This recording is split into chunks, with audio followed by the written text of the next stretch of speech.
Don't say anything fun. Don't say anything fun.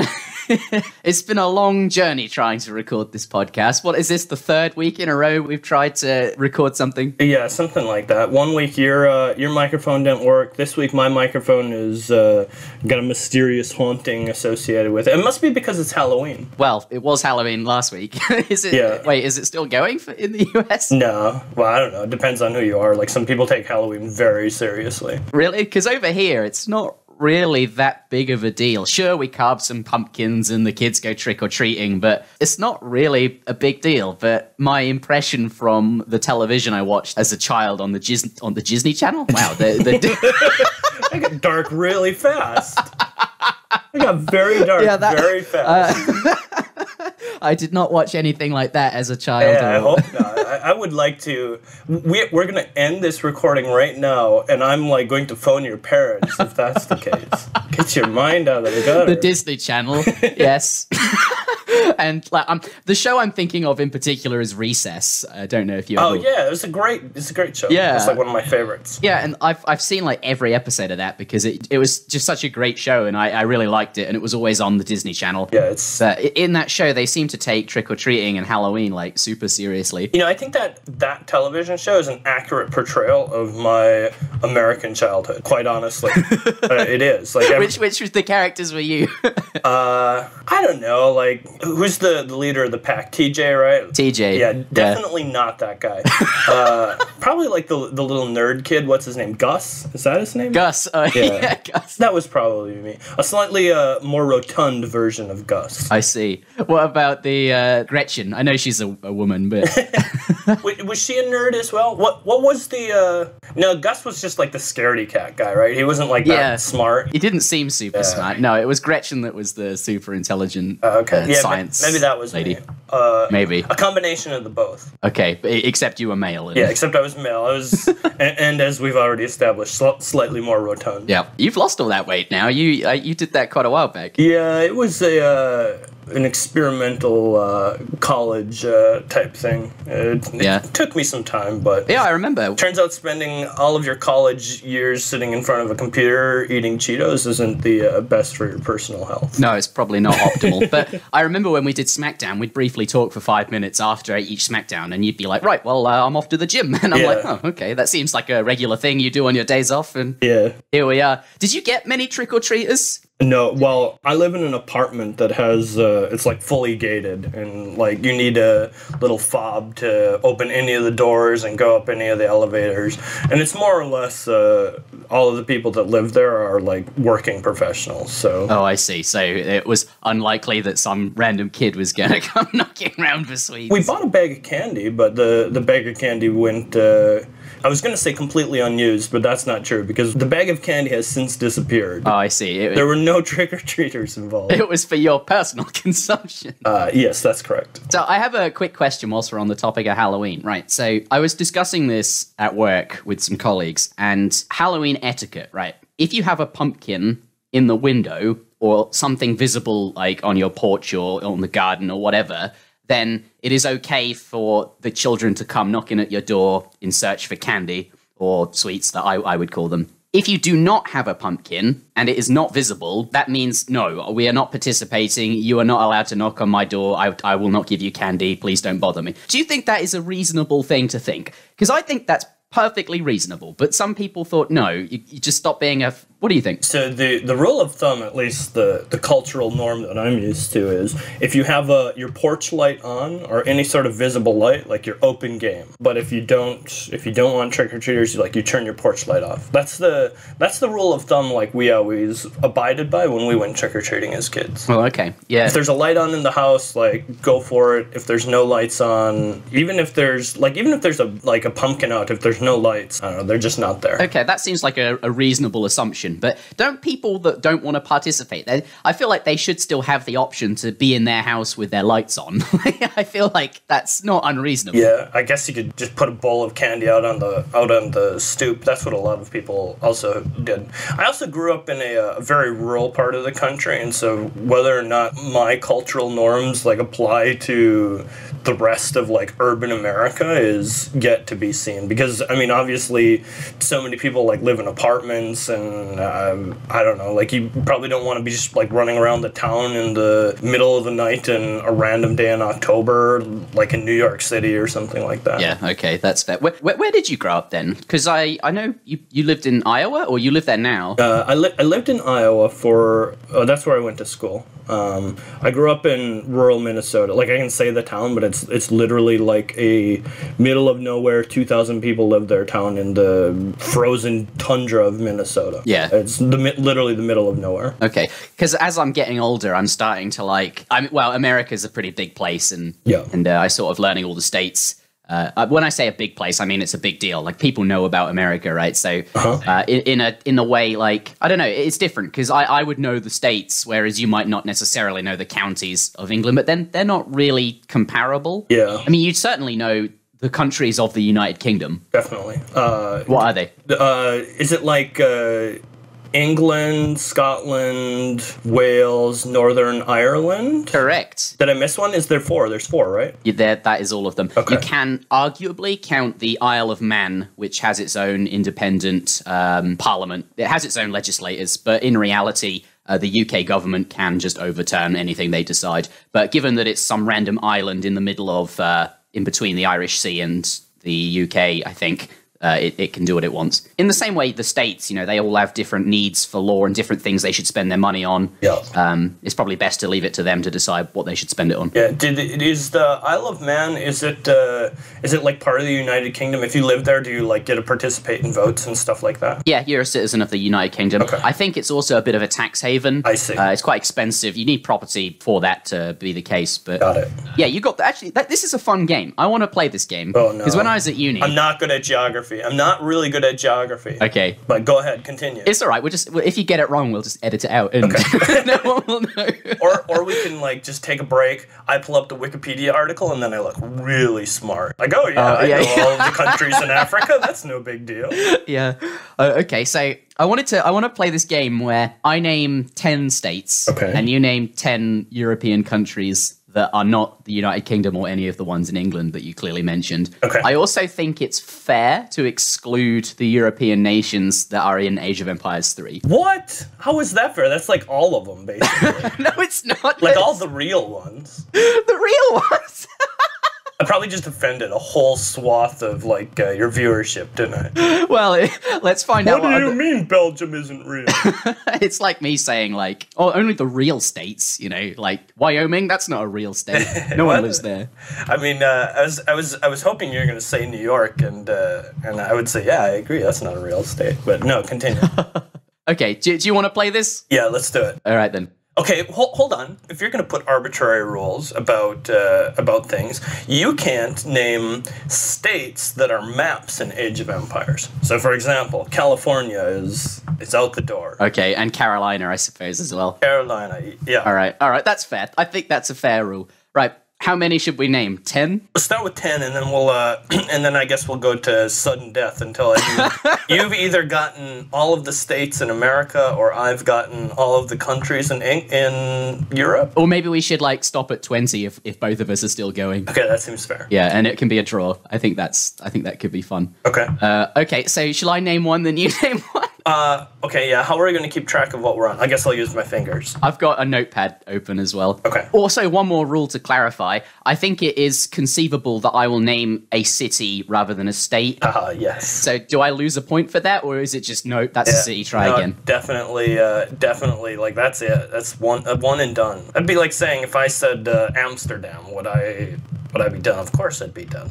Should we get bonus points for the capital city for you? Ugh, I don't know. That's going to be... I mean, do you know state capitals? Sure. I mean, I guess I can double down and say, yeah, if you can say state capitals, that'd be great, too. Well, clearly New York is the capital of New Jersey, so... But the real question is, do you know what the actual capital of New York is? Because it's not New York City. Really? Yeah, it's not. I don't know. I don't think I could possibly compete here, because I think a lot of European cities are more... Yeah, they are. They've got their name on the world stage a bit more than perhaps the capitals of particular states, just because history. Yeah. You know what I mean. Yeah. Right, let's play. Okay, I will go first. I will name Texas.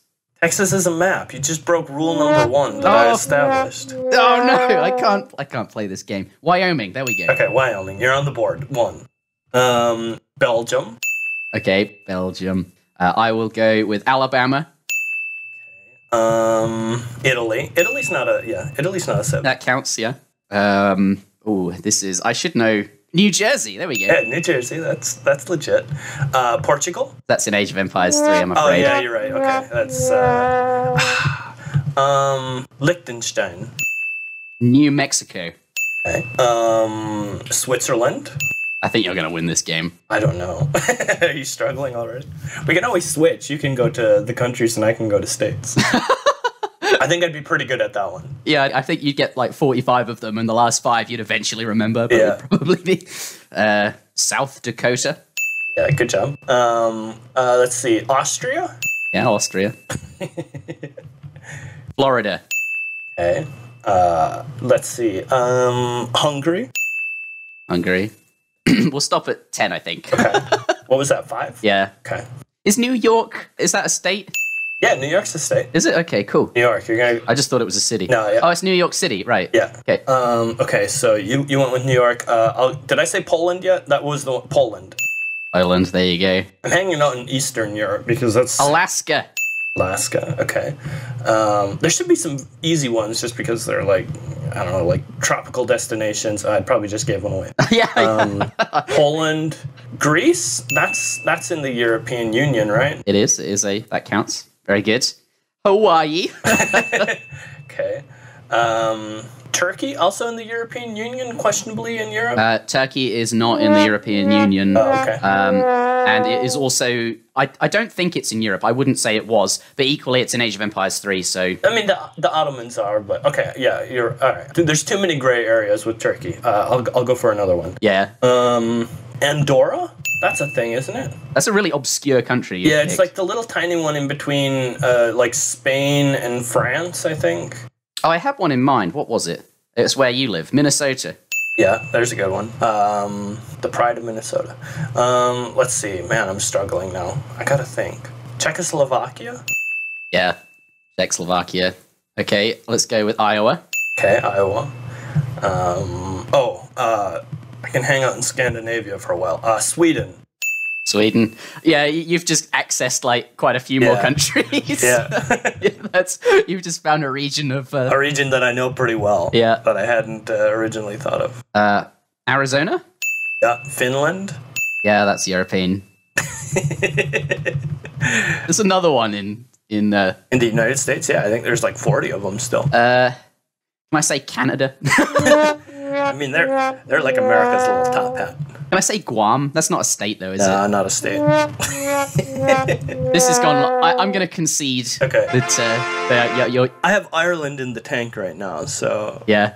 Go on. Do you want to rattle off a few more and prove that you've defeated me, then? Iceland was also one that came to mind. Yeah, Iceland's fine. There's all those, like, weird ones in Eastern Europe that I think I could eventually get, like Lithuania. Yeah, Lithuania, Latvia. Yeah. All up there, yeah. I think a couple of those ones I would eventually, like, come up with. Yeah, that was quite good given the arbitrary rules I set. Yeah. And actually, you could argue Arizona is in Age of Empires 3. You could argue that Iowa is. Yeah. You could argue that Alaska is. You could argue that Florida is, because Esoc has added so many maps to the game. And, I mean, a lot of the states that you mentioned are like in the regional maps. So, like, South Dakota is like very clearly portrayed in Great Plains. Like, Great Plains is South Dakota. Oh, is that what it is? I was going to ask, like, when I look at Great Plains on the map, I'm like, well, that's not a state. There isn't a place called Great Plains. It's like it's a combination of like North South Dakota, Minnesota, Iowa, Nebraska, Kansas, like the upper Midwest area of the U.S. Is Hawaii in the Age of Empires 3? No, there's not. I wonder what they could do with that. That might be an interesting map to explore. Yeah. We've got some interesting Caribbean maps, like, well, not the Caribbean. That's a terrible map in the default game. The Amazonia map. Amazonia is a kind of a cool map. I wish Amazonia was like the map that it is, but then it just had crossings, like 3 crossings in it. I think it would be a really good map. Kind of like a flatter version of Indochina with TPs on each side. Oh, yeah. That'd be cool. Yeah. I don't know about the US, but a lot of high streets are closing in the UK. Like, a lot of, traditional shops aren't doing so well. Yeah, there's been all sorts of, like, Amazon effect, I guess, in the US. Like, Sears just filed for bankruptcy. Sears is like I don't know whether or not Sears has any inroads in Europe, but it was for a very long time like the big establishment in the US in terms of like retailers. Like they started like the whole catalog industry, like the whole notion of like sending out a catalog with like products in it to buy. The Sears Tower for many years in Chicago was the tallest building in the world, and it had like a bunch of the Sears offices, and it was like kind of like the epitome of American business. And they just filed for bankruptcy like a couple of weeks ago. So there have definitely been, you know, companies. I think even companies like Walmart and you know, some of the big box stores, traditional retailers that are in malls, like just malls in general, like don't seem to be as much a thing anymore. That's exactly where I was going. It's mostly those sort of things that are struggling. But it's not just Amazon. It's like online people just in general, like online business is just it's booming, isn't it? I don't know. Who wants to go outside to buy something? It's just natural human behavior. Well, and especially things like, I don't know, I think there's like this whole corner of the market that is like things I don't need today, but like I still know I want, like batteries. Like if I want new AA batteries because I just put the last new batteries that I had in my drawer in the remote. And so I know like at some point in the next 6 months, I'm probably going to need more AA batteries. But I don't care if I get those AA batteries today or tomorrow or whenever, right? And I'm certainly not going to go out to a store to like buy something that I don't need probably for another 6 months. But at some point, I'm going to want more batteries. And so like clicking a button on my phone and having it show up at my door a couple days later is so much easier than like having to remember to go out to the store and like buy batteries and that kind of stuff. Yeah, that's true. Isn't there that new, I don't know what it's called, but it's that store where you go in and you just pick up whatever you feel like and you don't talk to or pay for it. You just walk out with it and the Amazon cameras track you. And they know they have sensors on all of the stores, everywhere the items are, and basically it bills you on your Amazon account. I'm so looking forward to something like that where I live, because often I just want to walk in, grab a sandwich, and leave. Yeah, it's called Amazon Go, and it's amazing. Like the technology I think it's like going to be revolutionary. It's so good. Yeah. Like it's literally like an app on your phone. You scan the app on your phone, and there's like a turnstile, like the same thing that would be like at the subway or something like that at a train station, and just like opens up, you go in, closes behind you. Once you're inside, you can literally do whatever you want. Like there's no rules. There's just like bags like hanging on the like wall. You like pick up a bag if you want it, or you just browse through, pick up whatever you want, and then just walk out the other door. Oh, I see. So you come in one way and go out the other. Yeah. I mean, it's in the same entry area, but like there's an entry door and an exit door. I see. But it just basically it tracks the people coming in, and it tracks what you buy, and then when you leave, it bills whatever you took. Yeah, it just closes out your tab. That's cool. I don't know. I just think this is the way the world's going, and although I don't like the fact that these traditional businesses are closing and it looks like it's getting tougher out there, I think like, you know, it's going to happen at some point, and really I'm really excited for this kind of technology. All right. I think congratulations are in order to Mr. and Mrs. Zuter. Yeah, I did get married. You were saying last time, oh, I've got bills to pay, and I imagine weddings aren't cheap most of the time, so... Yeah, they're not. Neither is a 3-week honeymoon either, so... Yeah. We went to Italy for a few weeks. It was actually my first time, my second time in Europe and my first time in Italy, and it was beautiful. That's cool. Where did you go? Do you see Rome and the Colosseum and all of that sort of stuff? Yeah, we spent a couple days in Rome, and then we went to Sardinia for, like 5 days. And then we went to Naples for 5 days. Damn. So yeah, it was a whirlwind tour. Yeah, it was really fun. It was so fun. Like, how did you get all that time off work? I thought in the US you got 2 weeks or a year and be happy with it. Yeah, my company's pretty generous with our time off policy. I definitely like saved up time off as well, so that I had some time off to spare. So banked it up over the course of a year and a half. Oh, I see. You carried it forward, and you can use it. I heard that in the US, like it's one of the worst places to live in terms of getting time off work. Like I think I don't know, it's something like the law is you have to give 2 weeks, and that's it. Whereas in the UK, it's a bit more than that, and in fact, most of Europe it is as well. Yeah, I don't know. I actually don't know what the federal laws are in terms of like mandatory time off. By and large, it probably is. The federal policy is probably poor, but the private policy varies from group to group. And yeah, I guess when you sign a contract, it's going to say, here's your holiday hours, and you can negotiate them the longer you work there. And obviously, all of that still comes into play, just like where I work. But actually, what I do, I get an absolute ton of time off. I generate like days off just like crazy. Because I work in a bar, this means I have to go to work on all of the bank holidays. I have to go to work during Easter, a couple of days during Christmas. And this, is frustrating because I don't get the time off like everyone else does. But equally, I do get it all back. So I can have that time off when I want it, which in a way is quite helpful. Yeah, it's kind of nice. So I've gone through this with you before. I'm not long out of university, and I'm all done with that now. Went back to where I worked before, because before I went to uni, whilst I was in high school and sixth form, which I've told you about before. Huh? Yeah, I worked sort of one day a week, and then I worked basically during the summer whilst I was at uni. I went back to this pub, and now I'm back working there as well. Now that I'm finished with uni, and I'm looking to start my career. I want to find an actual, what I would describe as a career job. Something, a nice starting point, and work my way up in. Because I don't want to be a barman. This is just for money at the moment. I wouldn't call it like my calling. So that's what I'm doing. And I think I'm, making good progress with that. I'm actually a tour guide as well for the brewery that we get the beer from for the pub. Oh, that's pretty cool. Yeah, so I take people around the brewery. I've got a level 1 qualification now in beer. And I show them all the big machinery, and I talk about the brewing process, and tell them not to fall in the tanks, and we get to have a smell and a taste of hops and barley and stuff like that. And it's quite fun. People ask me questions, and because I've worked in a bar so long, I've actually got really good sort of customer and people skills, and I can just answer questions, and I know quite a lot about beer. So I'm a beer enthusiast, you could describe me as. But this is something like I want to do. I like speaking, and I think being a tour guide will help at some point in the future land a job doing talking and speaking and communicating, because that's, I think, what I like doing. I think I like the sound of my own voice is what I'm saying. Yeah, that actually sounds pretty interesting. Do you get a lot of free beer too? Yeah.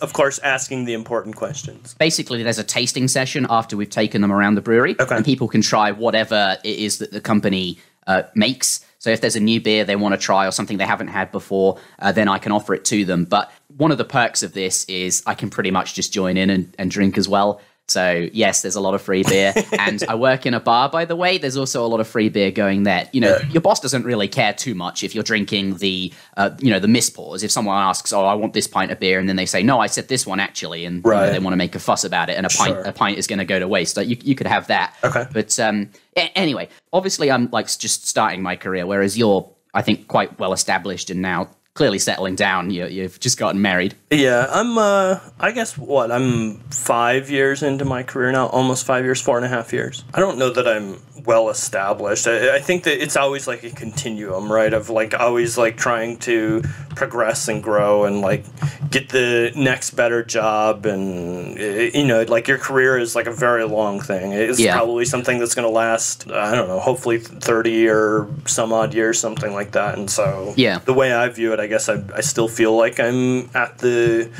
beginning of it, but at the same time, I've been with the same company for 4.5 years. I do feel like I know the lay of the land. I've got things kind of figured out where I'm at, but every day there's something new, a new challenge. So I guess that's part of the exciting part of it too. You've started your career, you're 5 years in, feeling pretty good about it, whereas I'm about to start, and I'm reluctant to fully start. Right. And this is because yes, I'm doing the tour guide job, I'm working in the bar, and if something does come along, absolutely I'm going to take it and try and build my way up to where I want to be. And perhaps I don't really necessarily know where I want to be, but I don't want to commit to a proper job, a career job just yet, because, and this, I think I briefly mentioned this to you at the end of the previous podcast, but Age of Empires 4 is coming, Age of Empires 3, and even Age of Empires 2, the definitive editions are coming. And having this presence on YouTube, we finished Smackdown, and, I continued casting for Esoc a bit after that. And I just thought to myself, well, it's probably time to get on in life. I'm going to power down this YouTube thing and not really bother with it anymore. And sure, it'll be this cool thing that I might upload a video to from time to time. But basically, I was getting ready to just, jump into the world and do that. But then almost exactly this time, Microsoft come along and say, we're bringing out Age of Empires 4 and the Age of Empires 3 is going to get a definitive edition. And I just thought, oh my God, I just couldn't believe that they were going to actually do it, because it had been so long. And in that very first podcast, no, the second one we did, we talked about, we just don't think they'll do it. It's been too long. It's been so many years. If they were going to do it, they'd have done it by now. Age of Empires Online was their last effort, and clearly that didn't work out. They're not going to do it. But I always told myself, right, they're not going to do it. But if they did, that'd be cool. And if they did, I'm going to throw all my weight behind it, and I'm going to see if I can make something work online and see if I can do that. And this has come at just the right point in my life, because at the moment I don't have a real career job. Basically, I'm not risking anything. It's not like if I leave that job, I'd be leaving something I was like. Basically, I'm leaving a bar job, which is I'm absolutely fine to do. Sure. So I think at this point in my life, I can do something like that. And I wanted to talk about my plans and where this is going. So, all right, let's hear them. Speaking yesterday to a couple of people that have similar mindsets to me about where this is going. Most of them are Age of Empires 2 players, but they like Age of Empires 3, and they've heard of me because of what I do, and I know about them. And I think the plan is we're going to move up to a big city, and we're going to rent a house together, and we're going to basically live together, find a place that's ideal, and see if we can make something work. I don't want to say the details of that because it's still being worked out, but basically this might happen where I'm going to get together with some like-minded people and go ahead with this. That'd be super cool. That's really cool. I don't know that Age of Empires was always a game that was... The games that were successful were always before, the internet era, or the truly, connected internet era. So it'll be exciting to see what, a fresh new AAA title in the internet era for Age of Empires can do. And, I will be cheering you on from the sidelines and willing to help with content in any way that I can. But just to hear that people are that excited about it, I think that's so cool. If you want to come on board with content once we're established, then that'd be pretty cool. I actually, Smackdown is going to be coming back. I'll talk more about that in a moment. But I think there is room to do well and make real money doing this kind of thing. People do it online for other games. And sure, they might be more popular, but let's step back a moment and take a look at Age of Empires 2. There's some really big YouTubers out there that make content. For example, The Viper, Spirit of the Law, T90. There's a few guys, and they make big bucks. I think some of them make, I don't know, it must be somewhere between $100,000 and $150,000 a year. Yeah. This is, very big money, and this is from basically Twitch and YouTube ads, and they've got an editor that edits the stuff for them.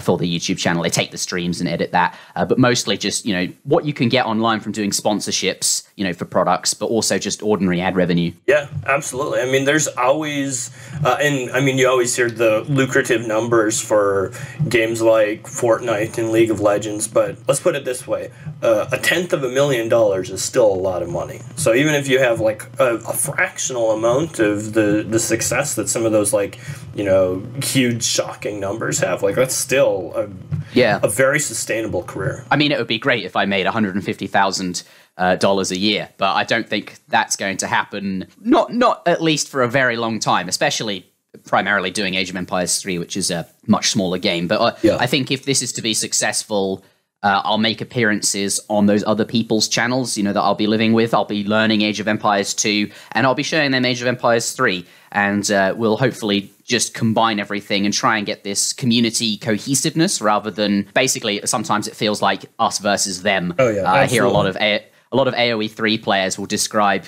people that don't like Home City Shipments and don't like Age of Empires 3. They'll call them AoE 2-tards, which I think is a bit harsh, but it's basically commenting that they don't see the depth and they don't see the really excellent gameplay that the Home City mechanic introduces to an RTS. Right, yeah. And honestly, I think that cohesiveness is super important. If you want to have a successful community. Like, you need to have the volume of people, and if you combine the two communities together and unite them around like a common front, a new game that comes out, like that could be super exciting in terms of like the size of the community, the competitiveness of the community. Like, everything would just be so much better with all of those groups of people like working together. Yeah, and if we're all known for like being in the same place, and then when Age of Empires 4 comes out and we're all doing it, and we could play games against each other, and we could cast like in the same room, it's going to be like, it's just,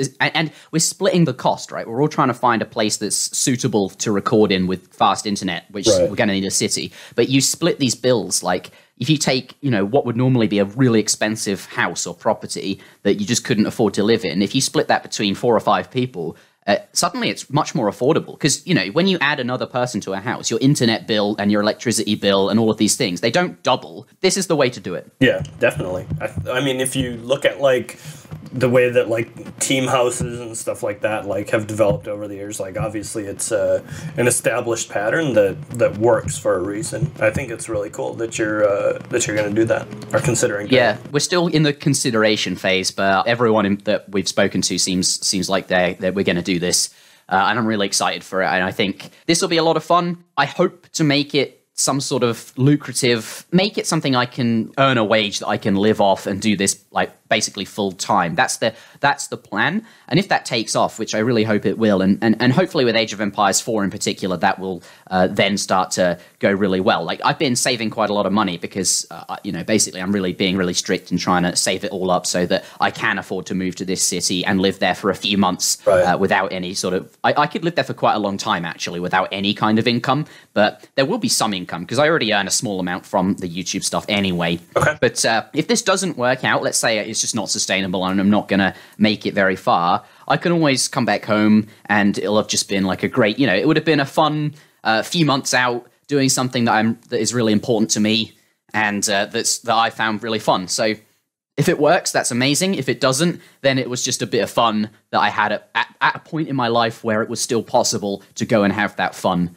So I'm not sure whether this will happen, but it's probably going to be synced up with the release of some of the big titles that are on the way. Yeah, that's really cool. Well, all the best, obviously. Part of this is, basically, I want to do this very, very soon. I'm going to bring back Saturday Smackdown. And this is something I wanted to talk to you about in particular, because I have a few quite exciting ideas. So H2O will not be doing Smackdown with me. Looks like H2O is quite busy in life. I think something's come up that he wants to pursue, and he's stepping down from the community. So H2O is moving on, and I'm sure we'll see him again when the definitive edition comes out. Perhaps he'll stop by to cast once in a while, but I think at the moment he's putting that to bed and moving on in life. So H2O will not be my co-caster, so to speak. Do you want to take a guess? Who do you think it is? Wicked Cossack? No, not Wicked Cossack, but that is a very good guess, and I'm hoping that he will be interested in doing casting from time to time. It's someone I know. It's definitely someone you know. Definitely someone I know. Let me see if I can get any other hints. Are they European or American? They live on the North American continent. Okay, is it Mito? It is Mito, absolutely. Have you heard Mito cast? Actually, I think you have casted with him before. I casted with him when it was like his first time casting, so I'm sure he's developed some of the patter a little bit better, because it takes some practice, honestly, to be good at casting and be charismatic and understand what's important to the viewers and how to try and portray that information. Yeah, I think Mito, I was just listening to the Esoc stream, he was casting with someone, and it was great. Like, he was getting faster in the places where he should have been. He was describing exactly the right things to say. And Mito's game knowledge and the way he presents that information is so cohesive and beautiful that it feels like a stream of information is flowing into my mind. And it's just so enlightening to listen to him explain what he can see happening. And I think just he's very, very cohesive, and he's not rambly like I am. Like, he's very concise, and he's very, like, he'll explain exactly what it is rather than going off on a whole bunch of different points and being really inarticulate like I can sometimes be. Yeah, and he's a very good player as well. I mean, he understands, like, game knowledge very, very well. He's He's played the game for a long time. Like, honestly, I'm super happy that he's the one that has agreed to do it. Like, if I were to pick someone to like carry on the tradition of SmackDown and like be the new North American voice of Saturday SmackDown, he's like the person that I would want. Yeah, so I'm really pleased it's Maito, and we've been doing a lot of streaming together recently. The Esoc Autumn Championships. Did you see that grand final, by the way? No, I didn't. Who was in it? Let me tell you the 4 semi-finalists. Okay. You tell me the 4 semi-finalists, and I'll try and predict the outcome, because I honestly have no clue. Okay, so match number 1, Lord Raphael versus Kanisi. And match number 2 was Snow, a.k.a. King Eric, or Koenig Eric, versus Hazza 54321. Interesting. And I'd like you to guess who was in the finals, and I'd also like you to guess for each semi-finals what the outcome was, given that they were best of 7 matches. They're best of 7s. How many water maps did Raphael and Kanisi play?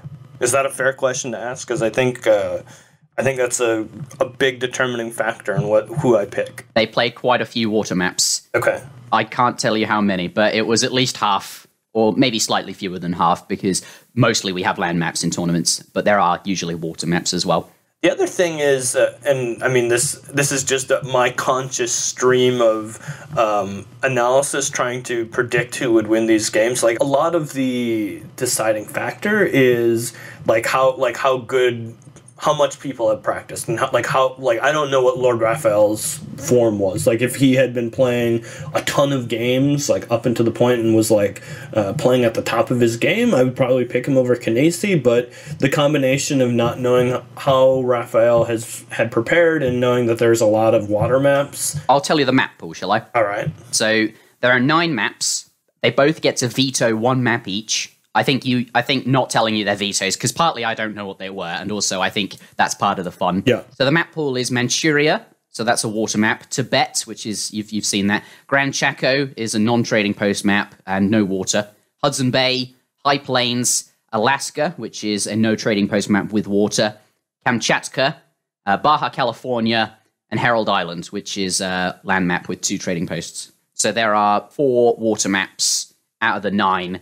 And Lord Raphael and Kanisi both have a veto. I'm going to say Kanisi won 4-2 in the first semifinal. How did you know that? Did you look it up? No, I didn't. Is that right? That is absolutely correct. Kanisi won 4-2. Lord Raphael was the clear favorite to win, but actually he was not very well practiced. Yeah. So, and I truthfully, I didn't look. I can take a screenshot of my desktop right now. That's really, fine. All I have open is Skype and voice recorder. There sounded like there was a lot of water maps and a lot of non-TP maps, and I think in those situations, the civilizations so when I think of Lord Raphael, I think of like playing like French and Brits and Germans and like the kind of core vanilla-y civilizations, whereas Kanisi plays like he plays some of those civs, but he plays like Portuguese and Japan and a lot of like Wally, like weird civs that do well on maps that aren't like the new meta map with like 3 TPs and lots of hunts or whatever. Yeah, yeah. And so I think in that format, like intuition tells me that Kanisi would be a lot better in those situations. And I was in favor of saying Kanisi the whole time, just given the map pool.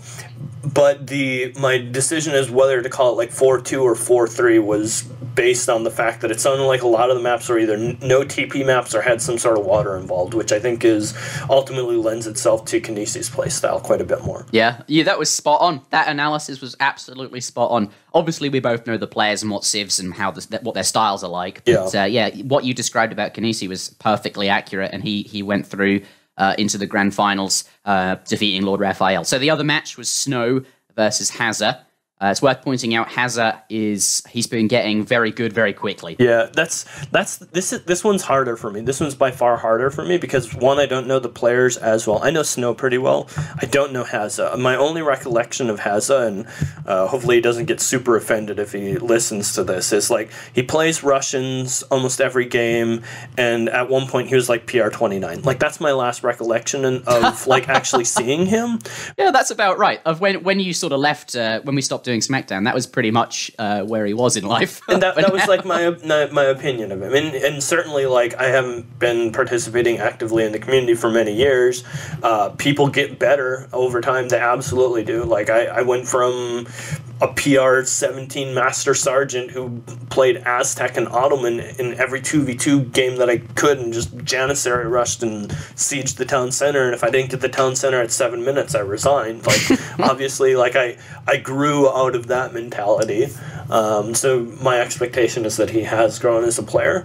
Given that, I do know that Eric, when he's on form, is quite good. So I'm going to say Eric over Hazza, but I'm going to say it was close. I'm going to say like 4-3. The outcome was 4-1 to Snow. Okay. So he ended up in the finals. But I'd like to point out Hazza, actually in the previous game to this one, so the round of 16, or the round of 8, pardon me, Hazza defeated Maito 4-0. Really? Wow.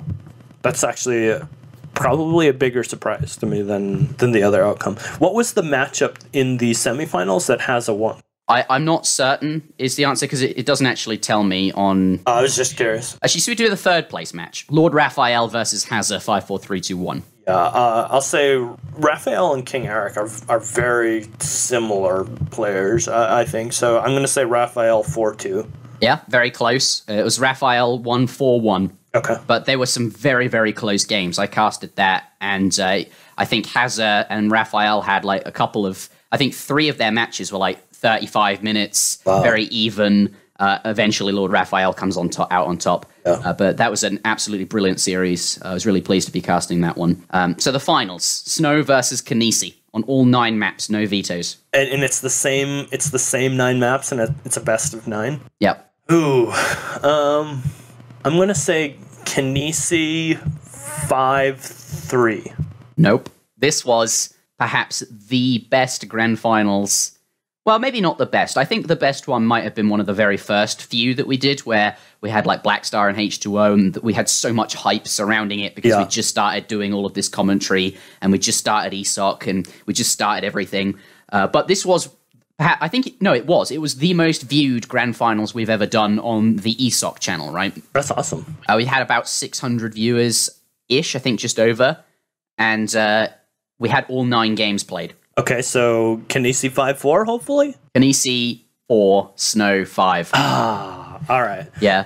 I figured it would be close. It was very close. A lot of people were rooting for Kanisi. Yeah. The score was 4-4, and this final game was a land map on Herald Island, which is a land map with 2 trading posts. And it was a really, really, like, it was perhaps like the longest 12-minute game I have ever casted, or is it maybe 13 minutes? But it just, so much happened. It was just unbelievable to see, like, so much that happened. And then when I looked at the clock, it was like, what? That was like 13-minute game? Absolutely crazy. I don't know how that happened. But what was the matchup? Was it like a Britmere or something? The final match was, I think it was Aztec versus Sioux, of all things. Okay. I was going to say, sometimes like some of those like desperation do or die matches when you're playing like a super aggressive mirror, like a Brit mirror or something, like you've got like 2 towers going up right next to each other, and you're like shipping 6 muskets to like a forward tower, and there's like towers firing and like 5 muskets at a time, like brawling to try and get control of the single hunt that remains on the map or something like that. Like those are really fun to watch and really fun to cast. Yeah, it was a really good series actually. And Kanisi showing us that his water style, his weird walling style, a lot of people were really rooting for him because it felt like something different and fresh. It felt like we got very excited when you and I used to cast Kanisi's games because he'd always do something really interesting, much like Azamk. Yeah. But a lot of people are complaining about the power of warships, and on Esoc patch they have gotten water. That is, water is a bit buffed because schooners makes boats train faster. And then you can get your fishing boats much more quickly and get up to 10 fishing boats and put them in your dock. And you can send advanced dock, which is just such a fucking broken card. Holy shit. And interesting. Yeah. But water is actually strong, but there's a lot of complaining going around. People want to nerf walls and stuff like that. But and we can get into that, actually. I wanted to talk to you about balance, but not that kind of balance, because that's very controversial, and we'll leave it to the forums, I think. But where I was going with this, before I asked you who won and stuff, Me and Maito have been casting a lot recently. We're getting a lot of practice in doing these Esoc events. A lot of these matches we were just talking about, him and I casted, and we're just getting better and better. And like every time, it just, you know, when we started out, it was like we'd be bumbling around. Yeah, it's a train wreck. Yeah, I'd be talking over you and you over me. But like towards the end, like certainly in the middle somewhere, there were some games where we finished it, and I said to you afterwards, like, I think that was the best one we've ever did, and it sounded like it could have been on TV, you know, like that we were super professional. Yeah, it sounded very professional. And I'm hoping Maito and I can get there, and it definitely feels like we're on track to do that. Basically, we need to learn when the other person is talking and not. I often cut him off when I shouldn't. I think there's definitely stuff we both need to figure out, but Maito is going to be my partner for Smackdown going forward. You and I, we did Smackdown for a long time. It was a lot of fun, but eventually it started to get a bit stale. It started to sort of become the same thing each week, and you and I would think of it as a chore. Yeah. And like finding players was tough, and the matchups are often the same, and it just felt like this thing in our day that was a bit, you know. And I think the reason it went stale is because ultimately we just kept seeing the same civilizations on the same maps doing the same things. Would you agree? Yeah, to a large degree. And I think, at least for me, from my side, actually one of the more draining things was the getting players part. And so, I mean, obviously, Smackdown, we didn't have any funding or enough money. It's very easy if you, like, pay players to come, like, they'll show up. But, like, sometimes people would bail at the last minute and then, like, oh, like, it's 10 minutes before we're supposed to start. And, like, I don't know who's going to be playing. And, like, trying to find players and then, you know, people complain, oh, like, you only ever have the same players play, and you're like, why can't I play? And then so you say, oh, okay, you can play, and then, like, they don't show up, or they say, oh, sorry, like, dinner plans came up or something, you know? And so, like, just the consistency of, like, trying to get players, getting new players, getting high-level content, to me, that was part of the more personally draining part. But I think from the viewership's draining point, I think the points that you're mentioning are super valid. Like, it was the same players, same maps, same matchups, and there wasn't a lot of fresh action going on. Yeah, I think one of my plans to combat what you described is I want a sort of league, so to speak. Maybe not for Smackdown, but I think Smackdown would be a good opportunity to do something like this, where we have a prize pool. And often I think, you know, there's a lot of money going into these Esoc tournaments, and we give it all to, like, mostly one player, and all of the other people that competed don't really get very much unless you came in the top 4. And maybe that's fair enough, but I'd like to see the tournaments generate more high-level content, but you only really get high-level content in the round of 8 and the round of 4 onwards. And obviously, like, those games, they only play one game against each other, and then we move on to the next round, or perhaps one series, rather. Obviously, it's more than one game.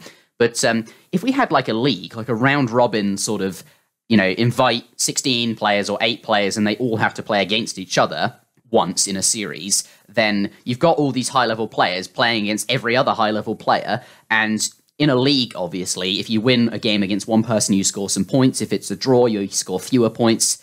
And if you lose, obviously, you get no points. And you play against everyone, and you generate points. And then at the end of the league, you see who has the most points, and then that person would score the most of the money. And I feel like this format would...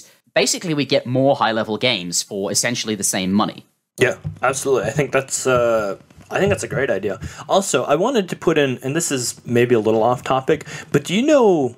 Before I did Smackdown, do you know what the origins of the Saturday Smackdown, or what Smackdown was in its truest form? So the original form of Saturday Smackdown was something that was on the old website Age Sanctuary, and it was run by a guy named Viper. And what it was is it just had a set of wacky rules that you did every Saturday, and it was just like a single elimination, like best of 3 type 1-day tournament, where it would be like players can only play the Aztec civilization and can't ship cards or something like that. It was just like one very strict but very weird rule that everyone had to abide by, and like that, it just generated like very interesting content, like, or like you play on fast game speed with 100% handicap or something like that. Like just like weird rules that like made these wild and wacky games, and like second lieutenants could beat brigadiers because, you know, nobody knows really how to play with 100% handicapped on fast speed. Like is playing Aztecs and only making Puma Spearmen the best thing you can do? Like, maybe. Like, that's like, that was part of the, you know, the fun of the series. That is so true. And let me let you in on a secret. So this is where I wanted to announce it, and I'm so pleased you brought this up because I feel like we're going back to the Smackdown roots. So let's forget about the league system. I think that would be fun, certainly for Esoc, and that can be explored maybe in Smackdown. But the real thing that excites me, the real thing that I think is going to make Smackdown, especially when we bring it back, different from the previous one, is that we're going to have our own patch. And what we're going to do on this patch, Zuter, is each week, or maybe every other week, because I think ordinary supremacy should be a big part of Smackdown, so I'd like it to be. But at least every other week, I would like to do a sort of totally different format, almost like what you were describing, where we say both players play Aztec, 100% speed, something like that. But with a patch, you can do so much more. Yeah. With a patch, I can do really interesting things. And what I was thinking, one of the first Smackdowns I'd like to do, and I don't necessarily need a patch for this, is I'd just like to tell the players a week in advance what the thing's going to be. Or maybe we don't. Maybe we just do it blind. I think some weeks it might be fun to give advice or give advance notice, and some weeks just chuck people in and see what happens. But the very first one I'd like to do is we start in the colonial age and we play supremacy as normal. I think like that change alone could be enough to make a really great best of 7 series. And the week after that, or whenever we do it next, perhaps we'll make villagers. Villagers now train instantly. Aside from that, normal supremacy, but your settlers train instantly. They still cost 100 food, they still do everything else they used to, but they train instantly. And I'd just be really interested to see how that affects the game, what cards you might put in your deck.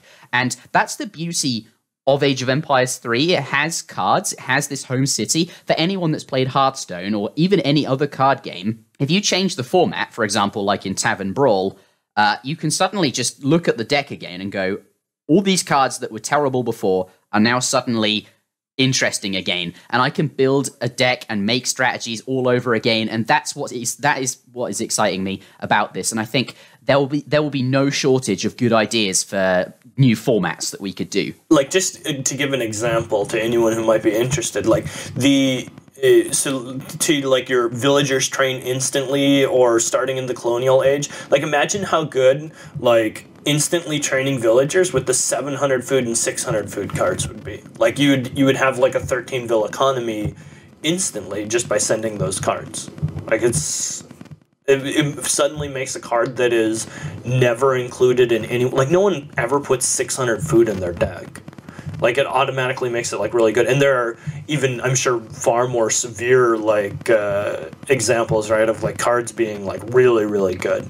But it's, yeah, I love that idea. I think that format would be so cool. Kaiser Klein also. Kaiser Chiefs. Kaiser Chiefs, yes. Kaiser Chiefs. Call him by his real name. I'll call him Kaiser Chiefs, yes. He sent me a suggestion. I don't know what you think of this one, but he'd like to give the villagers an attack move and remove their ranged attack. So basically, they would just like just walk up to units and start beating them up with their blunderbuss gun, like in hand combat, doing 10 damage. But I wonder how like a simple change where villagers can now be used more easily to attack, what would that do to the game? Yeah, that would that spurred another idea to me. Like you should make like give villagers only hand attacks, take away their ranged attack. I like that idea. Give them an attack move, but buff their like fighting stats. Like make them have more HP, more attack. Make them more interesting unit, and like just remove military units from the game. Like you can only make villagers, and like it's just like a villager brawl. Yeah. Portuguese might be OP, but... What, with the town center? Yeah, town centers and training lots of vills. There's like an unlimited number of ideas, and I think like part of the beauty will be people can suggest ideas and we can vote on them, or just like, oh, that's a good idea, and do that. I'd quite like to see a deathmatch game, but played in the Discovery Age. So basically, you just normal supremacy, but you start with 10,000 of each resource. Yeah, that'd be really interesting too. And that would basically keep the flow of supremacy. Well, perhaps you could age up for free, like costing I don't know. There's probably a lot more interesting examples, but I'm excited to do that, every other week or so. Yeah. But also, what I want to do with Smackdown patch is also sneak in a few other changes that will be permanent. So each week we'd get rid of these silly changes for the format, and we'd put a new one in. But I'd also like a Smackdown patch that has... I don't really want it to be a balance patch, although we will try and address balance issues, but I like to think of it as a spice patch. I want to inject some spiciness into the game, because I've complained to you before about how I think there's such a wasted opportunity, especially since we have Esoc patch now, and I don't even know if your patch addressed this either, because for viewers that aren't aware, we've discussed this before in both the other podcasts, but Zuter made his own fan patch, and when I say he made his own, I don't mean like he just made one. Like, this was a serious patch with lots of balancing efforts, people putting time in to playtest the changes, and this was a long time ago. But let's continue. Let's not spend too long on that. Basically, I want to spice up mostly the politicians, because there's such a wasted opportunity there, and I want to show you the changes Maito and I came up with, and use your brilliant balance mind, because you've had experience doing this, and you can tell me, oh, we thought of this before, and it was bad, and it just didn't have the intended effect, or it was this, that, and the other. I'm sure you're going to have some really great inputs, and I think it'll be really fun to talk to you about balance. All right, let's do it. Basically, I'm going to walk you through the politicians. So these are the most important thing to me. If not anything else, the politician changes I would like the most to be in the game. So let's ignore the governor. He's obviously good.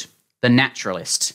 We've discussed before that the obvious thing to do is make this a livestock pen, and then, this might be better. But you've mentioned to me before on the previous podcast that you didn't like this. You wanted to make it some number of cows between 4 and whatever it might be. I think you said 100 cows. And if you got 100 cows, you'd probably pick this politician. And I agree with you. That's not what we've done. And we've not gone with livestock pen either. But we didn't like the livestock pen because this basically turns the naturalist into, on particular maps, a politician that you will always pick. It's basically the new quartermaster. On a livestock map, you would probably always go with the naturalist, something like that. So we want to avoid making a new, strictly better Villager Seconds politician. Even more importantly than that, and why I think the livestock pen, in my opinion, is not a great option there, is because it gives you way too much flexibility, because like by the time you're clicking to go to age 2, you know whether or not it's in your best interest to have a livestock pen. Like if you're on Painted Desert, for example, you know that there's 8 cows on the map, and if you've gotten 2 of them and your opponent's gotten 6, like you're not going to do it, right? And so it makes it very clear cut when you shouldn't and when you shouldn't do it. And I think one of the disappointing things about politicians is sometimes they're too clear cut. Like there's no ambiguity as to what the outcome of doing a certain age up is going to establish. Yeah. One is obviously better than the other. And what you would like to see a patch do, perhaps, is blur the lines a bit, so they're just all a bit more interesting and something like that. Yeah. So what we actually did is, for the view, I understand that for the listener, this is probably not ideal, but what we did was this.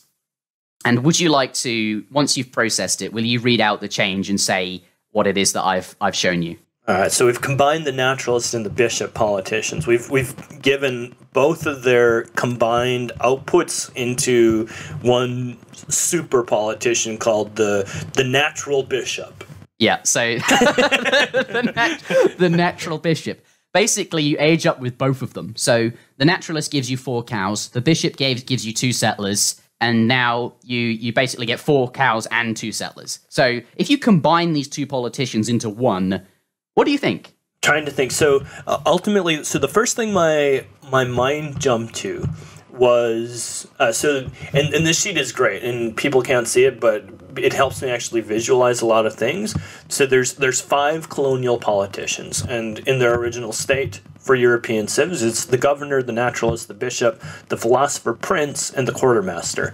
And so now those 5 options are down to 4, where the naturalist and the bishop are combined. Internally, what I'm thinking is there ever a situation where I would rather have 4 cows and 2 settlers instead of 400 wood? And I think the answer is probably still no. So let me tell you what we actually did. We even buffed it a bit more. We said 3 settlers, not 2. Yeah, now you're getting close. That's an interesting question. Like now that actually becomes an interesting politician, especially with a civilization like. Well, naturally, some of the ones that have the naturalist and, like, your choices between, like, the naturalist and the governor. So, for example, Brits going to age 2, they don't have the quartermaster politician. It's not an option for them. I think they have the philosopher prince and the governor. And so I'm trying to think, like, is the naturalist, like, as good as the governor or the philosopher prince? And I think it is. Like, I think there are situations now where I would probably take it, because 4 unfattened cows is 300 food of quickly gathering food plus 3 settlers. Like, that's 600 resources of less than ideal resources, but it's 600 instead of 400 or 500. I think that could be good. It might be even better if it was like 5 cows. I don't know that I would want to do more settlers, because 3 settlers is already quite a few. But maybe like 5 cows and 3 settlers. But it's very close to being quite good. Yeah, it's interesting. Yeah. At least in some matchups or on a particular map, it might be interesting, right? If you find more livestock, let's say you find a couple of llamas as well, suddenly you might go up with a naturalist and have that opportunity to build the livestock pen. But you don't get a livestock pen for free, like we were talking about earlier, which means you still have to invest in that, which is interesting. I've done some research, some like really mathematical analysis on how good cows, llamas, and sheep are, and cows are actually quite a good unit. This will net you, if you can fatten them at least, a considerable amount of food, and you also get 3 settlers. Yeah. We'll see what happens. I want to make one more comment about the naturalist change that you've made as well. Okay. The only other concern I have with this, and it's always like one of the like conundrums of sending settlers versus resource crates, right? Is settlers are inherently slower. The value of the settlers doesn't pay off for several minutes, whereas the value of 400 wood pays off almost immediately. And so I do still have some concerns that the combination of settlers and cows, like, they're both very slow concepts, and would you render yourself too weak to, like, early pressure by choosing that politician? That's one of the other concerns and the other thoughts that I had. Yeah. The idea, though, is, okay, we'll see how good the natural is, but I think Smackdown will be the perfect environment to test that and see what will happen, or if it's good, or if it's ever picked. Yeah. I just think this is exciting. I want to inject like something new into Smackdown, so that it's not just the same civs playing the same matchups. And, you know, all the viewers are tired of that, I think, because we've got so many tournaments that do that as well. I want something really interesting. So the bishop, now it doesn't do anything. We've given the bishop's ability to the naturalist. So what can we do with the bishop now that it doesn't do anything? And Maito and I really liked this, and I'm quite curious to see what you think. So I'll do it, and then can you describe to the viewer what I did? It says it grants a shipment. So internally, the first thing, when I think about the bishop, like, I would love for the bishop to be something church-oriented, and maybe that's just because, like, I feel like the church is an underplayed thing. I think this is a good, practical solution. Well, the original writing was grants a shipment courtesy of the church. Ah, I see. Okay. It should be a shipment and a monk. A shipment and a priest. Maito's first reaction to this was, that seems really strong. A shipment seems, that's 700 resources. We can't give that to someone for an age-up bonus. It's really good. But then I told him, look, you don't get it instantly. You have to wait 40 seconds for the shipment to arrive. Yeah. And then you usually have a shipment ready anyway. So actually, you have to wait for that first shipment to arrive before you can send this one. Yeah. So actually, you're going to be waiting about 80 seconds before you get this. But maybe you could send an extra settler shipment in age 1 and get the bonus that way, so you could send it right away. Maybe you do something in the fortress age with it. Maybe this is an aggressive politician and you can do something age up very quickly and use this to fuel some sort of aggression. Yeah, I actually echo your sentiment. I think it is a little slow still, and it goes back to like the same thing as the naturalist. Like the big benefit of aging with crates and why aging with crates is so good is because the effects are immediate and they provide flexibility. And the shipment provides flexibility, definitely far more flexibility than the 3 settlers and 4 cows, and it's a little bit faster. But is it as good as 400 wood, or would it be more useful than 400 wood? Because I think a lot of your other points are super valid as well. That every civ has a shipment. Maybe this is too good. Maybe I'm trying to think if there's some way that you can you can start sending an age 2 shipment before you've aged or something like that. Like maybe it starts the ability to send the shipment like a little early to make up for the fact that it's going to be a little slow. Maybe it's like a big XP bonus, and it unlocks the ability to send age 2 shipments while you're aging or something like that. That would be interesting. Definitely, it'd definitely be better. I wonder though, because might be too good. Also, it just doesn't feel right, because a lot of the time, like, your change can't like be weird, you know, like it still has to. And I'm not even sure if like you could do what you just described, if that's actually something that would be easy to implement or not. I don't know. I think it might be a little slow right now. I don't know. Honestly, it's a good change. I think it's a good change, and it's definitely interesting. Well, let's bring it back, because I also showed Hazard this, and he said, actually, I think that's really strong as well. So it's interesting to me that Mito and Hazard, both initial reactions were that's really strong, but your reaction is that it's perhaps not very strong. Hazard particularly mentioned, I really like this change for Germany. He thinks it'll be very strong for them. They happen to have slower shipments. Basically they need a little bit more XP to get their shipments than other civilizations. And maybe equally it'll be bad for Spain, because they obviously need fewer XP to get their next shipment. It's interesting to me that they think it would be really good for Germany. I think it would be poor for Germany. You're going to end up super pop block. So this is what's going to I assume that with Germany, you're still going to get the grants a shipment plus 2 Ulans, right? So it's going to take It's going to take up your population. You're not going to have the 400 wood to build a house, which for Germany, most German players age at 17 population, and so you only have pop space to queue up a couple villagers. So you're going to queue up 2 villagers, send a shipment, and be pop capped.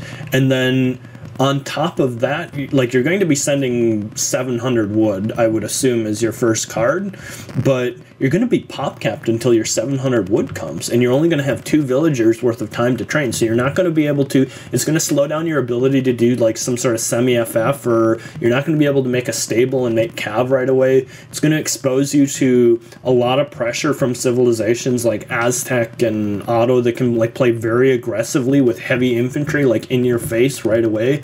There's not going to be the ability to use the 400 wood to throw up an emergency barracks and make 5 crossbows to like help defend against early pressure. Yeah. And so I think it's going to be weakening in a lot of situations. Now, what it might do that might be interesting is it might shift the meta, right? Like this, certainly if you don't apply any pressure, you give a civ like Germany 3 shipments in age 2 that they can use to make their already insanely good semi-FF even better, all the more better. That might be the case, and I think what a lot of these players and might be doing is pigeonholing their thoughts into like, how does this fit into the current meta? And hopefully what I'm helping provide is someone who's detached from the meta and is thinking away from like how the current meta is shaping up. Yeah, I think that's exactly what you're doing. Like, sure, this might be great in the current meta if we all just continue to semi-FF and make a million trading posts. This might be really good, but yeah, the game changes, doesn't it? Like, we'll go back to perhaps how it used to be. What happens if 20 Puma spearmen like show up in your town center and start sieging it? Like, are you going to be able to hold that with all these shipments stacked up and no 400 wood to help provide any defense or make a barracks or make crossbows or make walls or do anything, right? Like, it's going to slow you down really, really badly. I'm so pleased you're here to mention that, because I think you're right. I think we're a bit linear, a bit short-sighted. We don't notice, when I was speaking to Mito and Hazard about this, perhaps we hadn't considered how things used to be, you know, like how how aggressive things could be and how poor this would actually help in defending. I think that's interesting. We'll see how this goes, and I'm wondering how good it will be in Smackdown or if it's even picked at all. But certainly it is better in terms of villager seconds than 400 wood, but it takes a lot longer to get to, and that might be the thing that makes it bad. So we'll have to find out on Smackdown, I suppose. Yeah. So there is that. Maybe we make it even better if it's no good. We'll be interested to see. But certainly a shipment is better than 2 villagers. Would you agree with that? Absolutely. 100%. It's way better than it currently is. Okay, so I want to briefly move on to a change that is nothing to do with politicians that Maito and I also liked, partly because you mentioned the church. So I'm now going to paste it in. Are you ready? All right, so you pasted something into a sheet that says religious buildings. So the church build and kill XP is set to 200. So building, basically, I'm going to try and describe the change as well, like from a practical standpoint. Building a church is basically like getting a pass from a TP. Like, it gives you a bunch of XP. Fire Pit does a similar thing. The build and kill XP is set to 100. The Aztec Warrior Priest, priest spelled incorrectly, of course, dance rate nerfed by multiplier of 70% in Age 1, so you don't get as much XP from the War Priest that is dancing. Basically, the offset of the extra XP from the fire pit being built is offset by the dance rate being decreased in Age 1, so that Aztec has more or less an equal trade-off, it looks like is what the attempt is. Yeah, it's about the same, basically, is what the maths we figured out. Got it. Monastery build and kill XP set to 100. Monastery is the Asian civilizations equivalent of the church. Is it cheaper than the church is currently? No, it's a lot more expensive. A church is 100 wood. A monastery is 225 wood, but it is also a saloon. Yeah, it's your saloon equivalent as well. And you can't delete them, so you can't farm XP with them, basically. Yeah, these buildings can't be deleted. You wouldn't want to delete them anyway, because when you build it, you get 200 XP, but if your opponent kills it, they would also get 200 XP. Yeah. So you have this big incentive to defend these religious buildings, which I think is thematically interesting, question mark. But also, let's imagine you're in an Azerba game in a tournament, and you know your opponent's about to destroy your church. You might then delete the church, and then that would share the XP with the observers, so your opponent wouldn't get that 200 XP. So as a precaution, these buildings can't be deleted. Similar to how the British manors can't be deleted was the thought process here. And basically what we're trying to do, originally, do you remember when I mentioned to you, what if the church just gave 10 population? Yep. Make it exactly like a house. What would happen? Well, what would happen is as soon as you hit Age 2, which is when you can build a church, the first thing people would do with their 400 wood that they got from the quartermaster would be slam down a church and a house and a stable or something like that, right? And the church would give you that 10 pop instead of a house. But instead of having a house, you've now got a church, and that would be a really interesting experiment to see if people, if they just randomly have a church kicking around, will they make spies and priests and things like that? Will people actually use the church unit? Like, basically, it's an experiment to see if church units are any good in a game of supremacy if you just have a church. Because currently, they're bad because the church is so expensive and doesn't really provide any benefit. There's some good early age upgrades in there too. Like okay, I'm gonna throw you a wild card here. My experience with playing Age of Empires recently is every once in a while, a buddy of mine from college and I will play a game of Age of Empires 3, and we play Comp Stomp. We play the two of us versus 6 PCs, and mostly it's a distraction while we chat and catch up. It's something for us to do in the background. One thing that I've noticed during those informal sessions of playing Age of Empires 3 is how good some of the church techs actually are. When you're playing in a comp stomp situation and you're worried about, random cannon raids and coming and destroying all your wonders and stuff like that, the extra line of sight that you get from those from the first two church techs are actually really good. One's for unit line of sight and one's for building line of sight, and they're like 100 food and 200 food or something like that, and they're very good. They're actually, the buff that they give for your line of sight is very good. And so naturally when I'm looking out for the heavy cannon raid, one of the first things I do is slam down the church and get my line of sight upgrade so that I can spot the cannon raids before they come and mow down my whole village. Yeah, and I wonder if that will help out with raids and stuff. Often people get great coats for 75 food. Would you then get Town Watch, or Gaslighting is the other one? Yeah. And one affects units, and that's, I think, 200 food. But it means, that's a that's quite a lot of food, especially early on in a match. Obviously, later on in a comp stomp, it's not very relevant. But I wonder if it will help out with, raiding your opponents or defending your own villages. I just think the line of sight upgrades are something we've never really gotten, and they do exist in the game. And I just want to see, how tangibly valuable they are in a supremacy game. And I think making the church a building people want to build is a good way to find out if those techs are actually good or how good they are. Yeah, I can tell you one thing. With Brits, a church that was also gave you the population space. If you had a church just by default, let's say,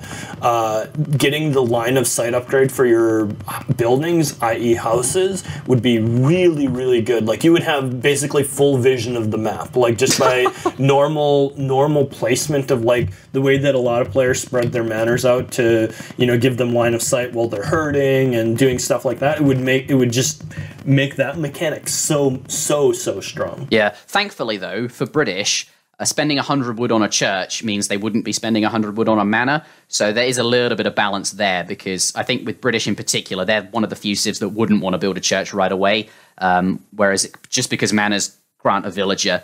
But we didn't go with the population change, even though we both really liked it.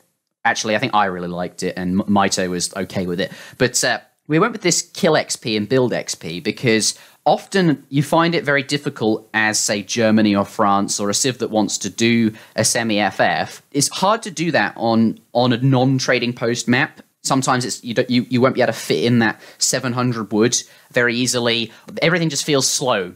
And in tournaments, we often saw only British and Dutch and India or Russia, just really specific civilizations would be played on non-trading post maps. And both Maito and I found that annoying, that Germany and France were not as good on those maps. And maybe that's the way it should be because you don't have a trading post. And I still think, but I don't think this church is going to push it over the edge. But at least in quick search or on random maps, you could queue in with France. Yeah, you'd have a fighting chance. Yeah, you have a bit more of a chance. And part of what I wanted to do on Smackdown is we'll have some set maps, but also I wanted to queue in on a random map from time to time. Yeah. Because I just think that will add variety, and we'll see, what map will we get today? And maybe we'll open with a random map, I don't know. But I wanted to make sure that, those civilizations could still do whatever it is they do in the current meta, but with on a terrible map like that against British, at least they have got more of a chance. And I thought the church was a good building to give this XP buff to because, as you said, it's like getting maybe 1 or 2 passes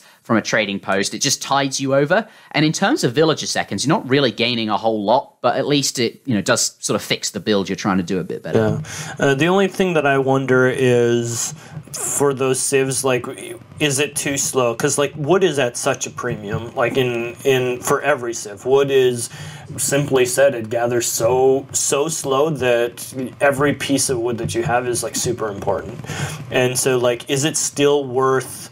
Would you be compromising your build too much with this particular change? Probably not. You could probably sneak it in when you send 700 wood or something like that, and use the extra XP to help you either send 600 wood to compensate or something like that. But I don't know if it would be as automatic as if it basically was just a house plus it still did more stuff. Maito's point is that often you'll send a wood shipment and you'll build a bunch of houses out of it because you'll need them for the Fortress Age. His point is, instead of having a bunch of idle pop that's not doing anything, you could change that wood into a church, which gives you a shipment, which is sort of doing a bit more. And he also likes this change because you often, if you have a trading post, the church is significantly worse, whereas if you don't have a trading post and can't get a trading post, it is much better. So it actually does solve a problem rather than just making it... I mean, sure, in an ordinary supremacy game, you could still probably build the church at some point, but it's not but we liked it because it actually solved a problem. Yeah, it's in the current game, the church is a late age 3, early age 4 building, because you do eventually want to get those line of sight upgrades. If you're in a big long stalemate and you're both walled up and you have factories coming and stuff like that, you still do want all that line of sight, because then it becomes very similar to the kind of comp stomp type experience that I described. Okay, let's move on to another change. I want to see what you think of this. So a criticism of the game currently is that a lot of people just do a semi-FF and it's kind of dull. You just see that all the time. This isn't actually true, though, because we did some analysis and there is a lot of colonial-aged play. It is seen in the tournament. It's actually roughly even. There is more semi-FF, but still, I wanted to make the colonial age a bit more interesting, a bit more viable. And this was one of the ideas that we came up with because currently, you know, there's that semi-FF style. In the ideal world, what I would like to see is a nice mix and blend where doing a colonial agenda or doing a fortress age agenda is roughly like even, like they're both good options and you might consider them. And it might just come down to, I'd like it to just come down to play style or however you feel, or, you know, rather than one just being like more safe than the other. And what do you think of this change? So it says European Archaic Infantry cost change to 50 food and 30 wood. You've traded the 10 wood for 10 food instead. So you've made like crossbows and pikes cost 50 food and 30 wood instead of 40.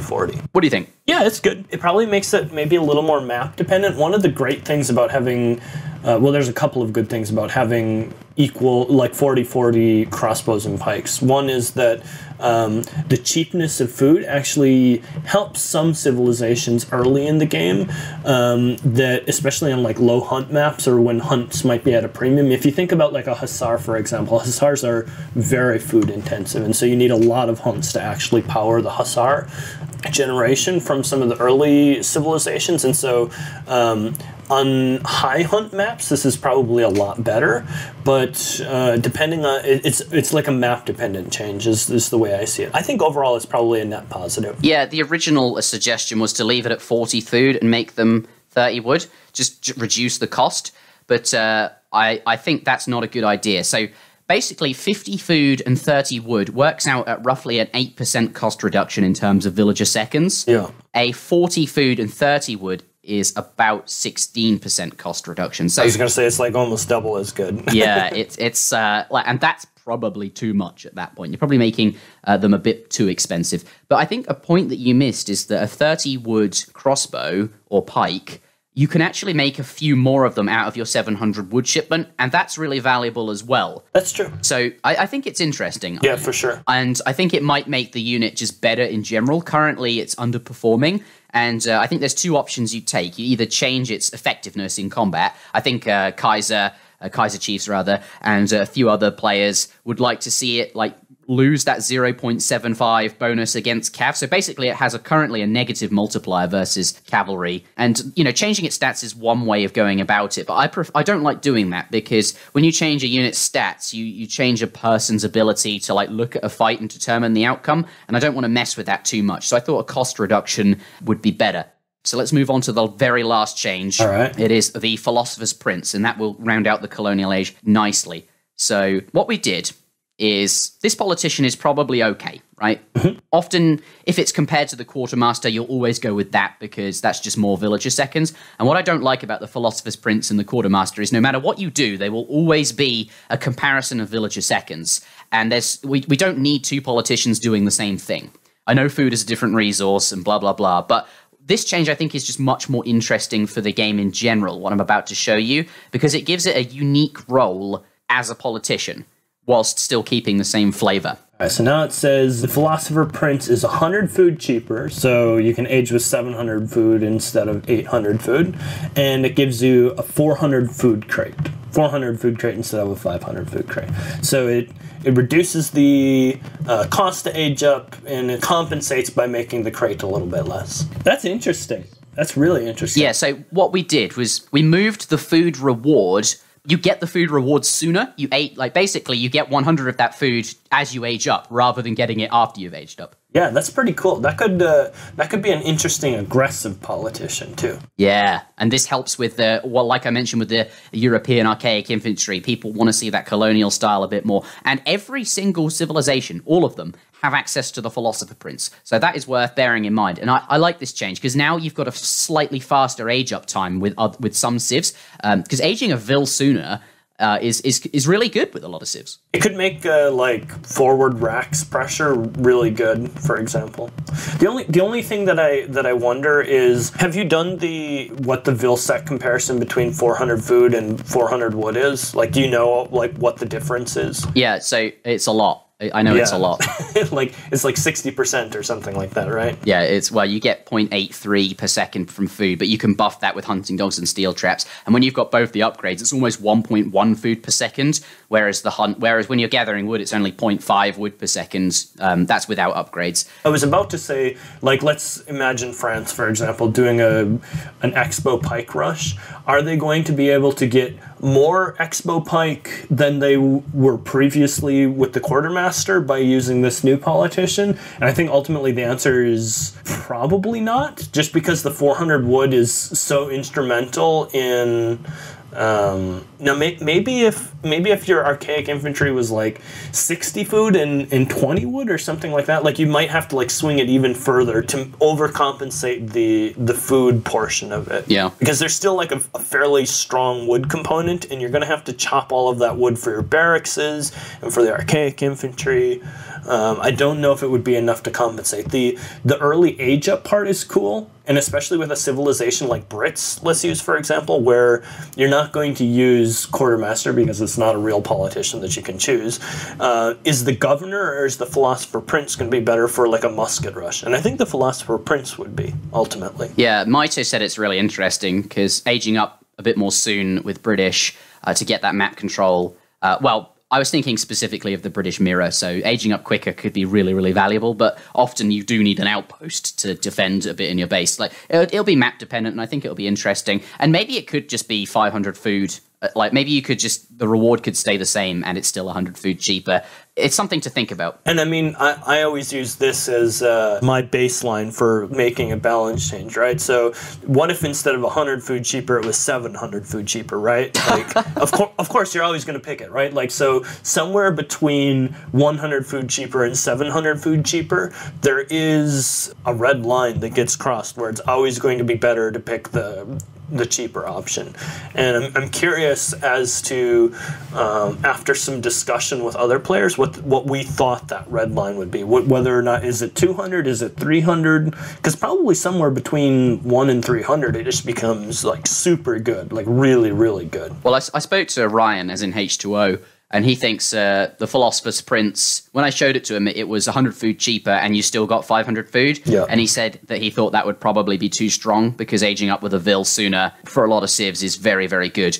But it's interesting, and I'm looking forward to seeing these particular colonial age politicians in Smackdown.